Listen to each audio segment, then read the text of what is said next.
Catalunya Ràdio. Les notícies de les 12.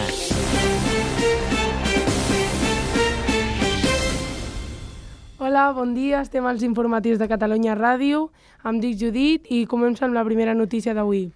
El Consell General del Poder Judicial, que és l'òrgan del govern dels jutges, ha negat a Santi Vidal el reingrés a la carrera judicial. Passem amb Adriana.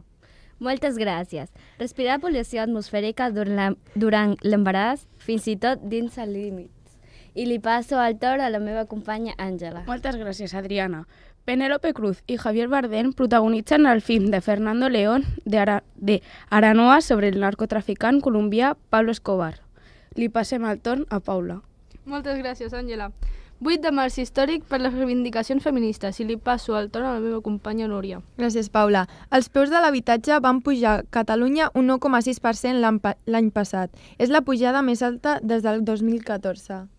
Li passem el torn a l'Ainoa. Gràcies, Núria. Desencallament insòlit del conflicte entre els Estats Units i Corea del Nord. Gràcies per haver-nos escoltat. Fins al proper dia. Fins aquí les notícies.